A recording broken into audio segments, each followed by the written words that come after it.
ನಮಸ್ಕಾರ ಸ್ನೇಹಿತರೆ, ಮಹಾಚಂದ್ರ ಯೂಟ್ಯೂಬ್ ಚಾನಲ್ಗೆ ತಮ್ಮೆಲ್ಲರಿಗೂ ಮತ್ತೊಮ್ಮೆ ಆತ್ಮೀಯವಾದಂತಹ ಸ್ವಾಗತ.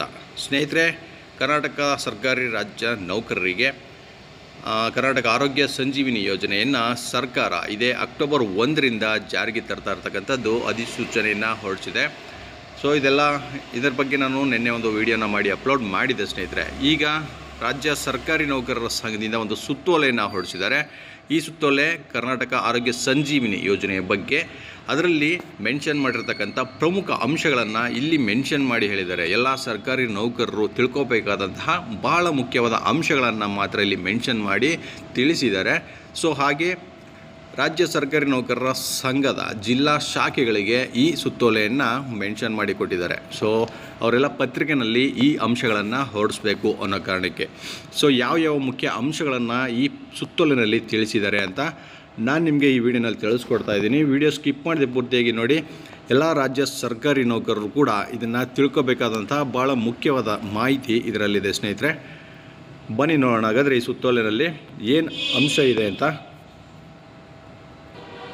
ಕರ್ನಾಟಕ ರಾಜ್ಯ ಸರ್ಕಾರಿ ನೌಕರರು ಹಾಗೂ ಅವರ ಕುಟುಂಬದ ಸದಸ್ಯರಿಗೆ ನಗದು ರಹಿತ ವೈದ್ಯಕೀಯ ಚಿಕಿತ್ಸೆಗಳನ್ನು ಒದಗಿಸಲು ಕರ್ನಾಟಕ ಆರೋಗ್ಯ ಸಂಜೀವಿನಿ ಯೋಜನೆಯನ್ನು ದಿನಾಂಕ 1/10/2025ರಿಂದ ಜಾರಿಗೊಳಿಸಿ ಸರ್ಕಾರ ಆದೇಶವನ್ನು ಹೊರಡಿಸುವುದು ತಮಗೆಲ್ಲ ತಿಳಿದಿದೆ.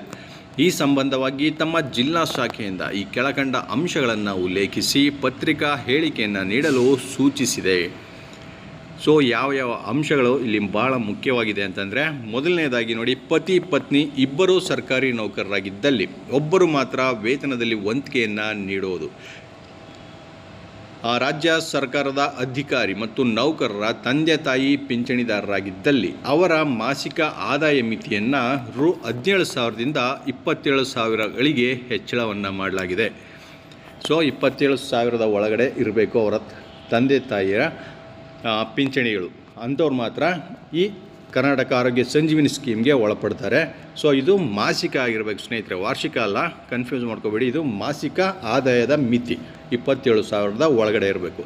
ಸೊ ಹಾಗೆ ವಿವಾಹಿತ ಮಹಿಳಾ ನೌಕರರ ತಂದೆ ತಾಯಿಯೂ ಸಹ ಈ ಯೋಜನೆ ವ್ಯಾಪ್ತಿಗೆ ಒಳಪಡಲಿದ್ದಾರೆ. ಅಂದರೆ ಅವ್ರಿಗೂ ಕೂಡ ಅವರ ತಂದೆ ತಾಯಿ ಮಾಸಿಕ ವೇತನ ಅಂದರೆ ಮಿತಿ, ಆದಾಯ ಮಿತಿ 27,000 ಒಳಗಡೆ ಕೂಡ ಇರಬೇಕಾಗತ್ತೆ. ಹಾಗೆ ಮಾಸಿಕ ವಂತಿಗೆಯನ್ನು ನೀಡಲು ಇಚ್ಛಿಸದೇ ಇರುವ ನೌಕರರು ಲಿಖಿತವಾಗಿ 18/10/2025 ಸಂಬಂಧಿಸಿದ DDOಗಳಿಗೆ ನೀಡುವುದು. ಸೊ ಲಿಖಿತವಾಗಿ ಒಂದು ಪತ್ರವನ್ನು ಬರೆದು ಈ ಯೋಜನೆಗೆ ಸೇರೋದಿಲ್ಲ ಅಂತ ನೀವು ಬೇಕಿದ್ರೆ ತಿಳಿಸ್ಬೋದು. ಅದಕ್ಕೆ ಕೊನೆ ದಿನಾಂಕ ನೋಡಿ 18ನೇ ತಾರೀಕು.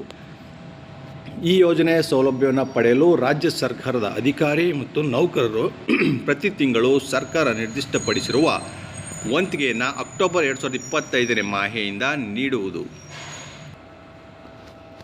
ಸೊ ಇದೇ ಅಕ್ಟೋಬರ್ 1ನೇ ತಾರೀಕಿಂದ ಈ ಯೋಜನೆ ಜಾರಿಗೆ ಬರ್ತಾ ಇದೆ. ಅದೇ ರೀತಿ ಅಕ್ಟೋಬರ್ ತಿಂಗಳ ನಿಮ್ಮ ವೇತನದಿಂದನೇ ಪ್ರತಿ ತಿಂಗಳ ವಂತಿಗೆ ಕಟ್ಟಾಗುತ್ತೆ. ಅಂದರೆ ಈ ಯೋಜನೆಗೆ ವಂತಿಗೆ ಕಟ್ಟಾಗೋದಕ್ಕೆ ಪ್ರಾರಂಭ ಆಗುತ್ತೆ ಸ್ನೇಹಿತರೆ.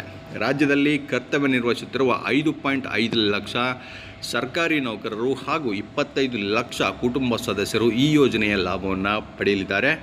ಈ ಯೋಜನೆಗೆ ರಾಜ್ಯ ಸರ್ಕಾರದ ಎಲ್ಲ ಅಧಿಕಾರಿ ಮತ್ತು ನೌಕರರು HRMS 1ರಲ್ಲಿ ನೋಂದಣಿ ಮಾಡಿಕೊಳ್ಳಲು ಕ್ರಮವನ್ನು ವಹಿಸಬೇಕು ಅಂತ ಈಗ CS ಷಡಾಕ್ಷರಿ ಅವರು ಈ ಸುತ್ತೋಲೆಯಲ್ಲಿ ತಿಳಿಸಿದ್ದಾರೆ.